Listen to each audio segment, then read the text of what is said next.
ஆணவம் என்ற தலைப்பில் தான் எழுதிய அர்த்தமுள்ள இந்து மதம் என்ற புத்தகத்தில் கவியரசர் கண்ணதாசன் கூறியிருக்கும் அற்புதமான பல தத்துவங்களை பற்றி தான் இந்த பதிவில் நாம் பார்க்க போகிறோம்.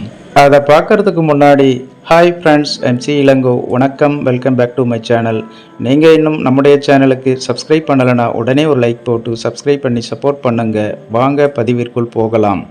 நம்மிடம் ஏதும் இல்லை என்று நினைப்பது ஞானம், நம்மை தவிர ஏதும் இல்லை என்று நினைப்பது ஆணவம்.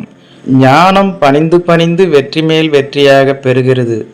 ஆணவம் நிமிர்ந்து நின்று அடி வாங்குகிறது. நமது புராண இதிகாசங்களில் ஆணவத்தால் அழிந்தவர்களை சித்தரிக்காதது மிகவும் குறைவு.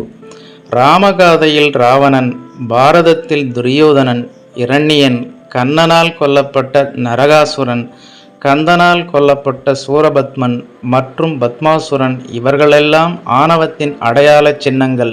இவர்களுடைய முடிவு கொடுமையானதை காட்டி இந்து மதம் ஆணவக்காரர்களை எச்சரிக்கிறது. நான் என்னும் எண்ணம் ஒருவனுக்கு தோன்றுகின்றதென்றால் அவன் தோல்விகளை சந்திக்க தயாராகி கொண்டிருக்கின்றான் என்று பொருள். அறிவு குறைவானவர்களுக்கே ஆணவம் வருகிறது, நிறைகுடங்களுக்கு அது வருவதில்லை. வெற்றி மயக்கம் ஏற ஏற அறிவு தடுமாறி முட்டாள்தனமான தைரியம் தோன்றி எல்லாம் நாமே என்ற எண்ணம் பிறந்து தடுமாறி காரியம் செய்ய தொடங்கியதும் ஒவ்வொரு தோல்வியாக தொடர்ந்து வந்து ஆணவக்காரனை கூனி குறுகச் செய்கின்றன. எனக்கு தெரிந்த ஒரு நண்பர், நீண்டகால நண்பர், ஆரம்பத்தில் மிகுந்த சிரமப்பட்டு கொண்டிருந்தார். அந்த சிரமத்தோடு கடன் வாங்கி ஒரு படம் எடுத்தார். கதை, வசனம், டைரக்ஷன் எல்லாமே அவரே. படம் ஓஹோ என்று ஓடிற்று. அப்பொழுது வெற்றி மயக்கத்தில் அவர் நிலை கொள்ளவில்லை. உடனே ஒரே நேரத்தில் 4-5 படங்கள் எடுக்கப் போவதாக விளம்பரம் செய்தார். விநியோகஸ்தர்கள் அவரிடம் வந்து புதிய படங்களை நாங்கள் வாங்கிக் கொள்கிறோம், யார் யார் நடிக்கிறார்கள் என்று கேட்டார்கள்.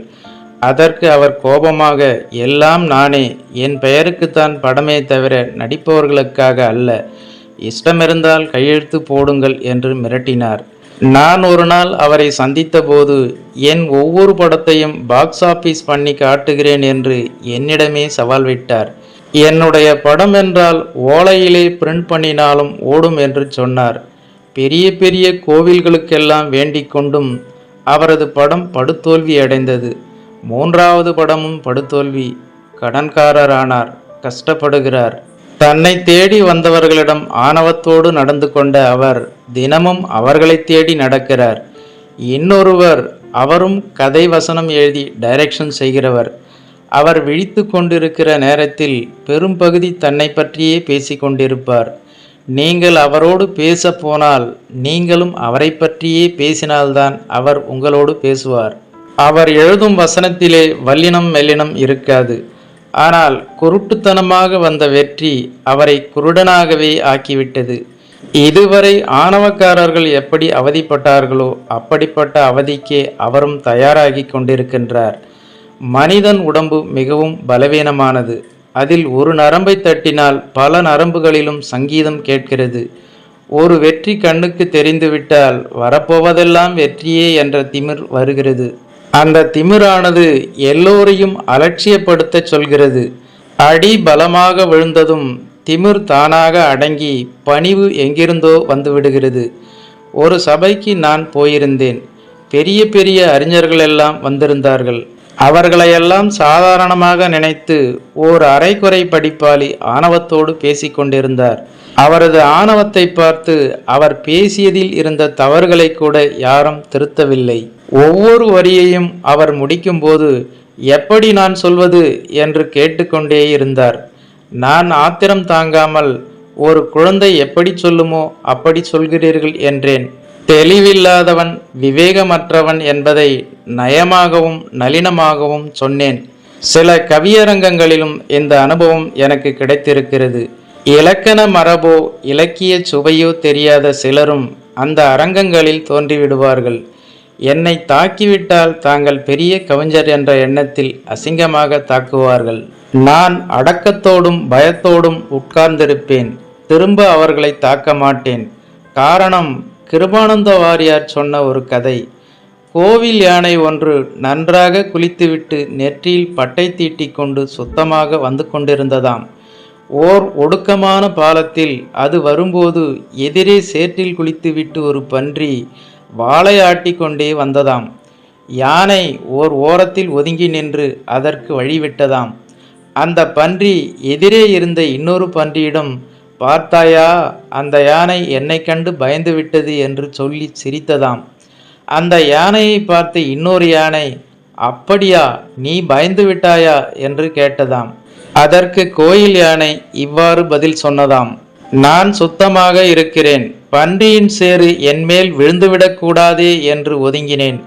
நான் ஏறி மிதித்தால் அது துவம்சமாகிவிடும், ஆனால் என் காலல்லவா சேராகிவிடும். இந்த கதையின்படி சிறுவர்களின் ஆணவத்தைக் கண்டு நான் அடக்கத்தோடு ஒதுங்கி விடுவது வழக்கம். முன்னேற விரும்புகிற எவனுக்கும் ஆணவம் பெருந்தடை. ஆணவத்தின் மூலம் வெற்றியோ லாபமோ கிடைப்பதில்லை, அடிதான் பலமாக விழுகிறது.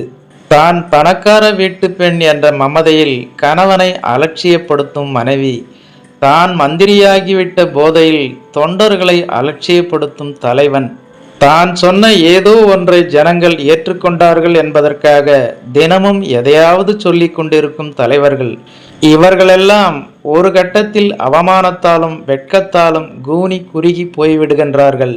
எதற்கும் தான் காரணமல்ல, ஏதோ ஒரு சக்தி தான் காரணம் என்று எண்ணுகிறவன் ஆணவத்திற்கு அடிமையாவதில்லை. மற்றவர்களுக்கு என்ன தெரியும் என்று நினைப்பவன் சபைகளில் அவமானப்படாமல் தப்பியதில்லை. ஆணவத்தால் அழிந்து போன அரசியல் தலைவர்கள் உண்டு, சினிமா நடிகர்கள் உண்டு, பணக்காரர்கள் உண்டு. ஆனால் அடக்கத்தின் மூலமாகவே தோல்விகளிலிருந்து மீண்டும் வெற்றிகரமாக முன்னேறியவர்கள் பல பேர் உண்டு. மகாபாரதத்தில் நான் கேட்டிருந்த ஒரு சம்பவம். அதாவது, பரந்தாமன் மஞ்சத்தில் அமைதியாக தூங்கிக் கொண்டிருந்தாராம். துரியோதனனும் அர்ஜுனனும் அவரிடம் உதவி கேட்க போனார்களாம். துரியோதனன் பரந்தாமனின் தலைமாட்டு அருகே அமர்ந்தானாம். அர்ஜுனன் காலடியில் அமர்ந்தானாம். காலடியில் அர்ஜுனன் அமர்ந்திருந்ததால் விழித்ததும் முதலில் அவனையே பார்த்த பரந்தாமன், என் உதவி உனக்குத்தான் என்று கூறிவிட்டாராம் பரந்தாமன். ஆணவம் தலைமாட்டில் அமர்ந்தது, அடக்கம் காலடியில் அமர்ந்தது. அடக்கத்துக்கு உதவி கிடைத்தது. பாரத போரில் ஆணவம் தோற்றது. ஆணவத்தோடு நிமிர்ந்து நிற்கும் தென்னை மரம் புயற்காற்றில் விழுந்துவிட்டால் மீண்டும் எழுந்து நிற்க முடிவதில்லை. நாணலோ பணிந்து வளைந்து எந்த காற்றிலும் தப்பி விடுகிறது. எல்லாருக்கும் நன்றாம் பணிதல் என்றான் வள்ளுவன். அடக்கம் அமரருள் உயிக்கும் என்றவனும் அவனே.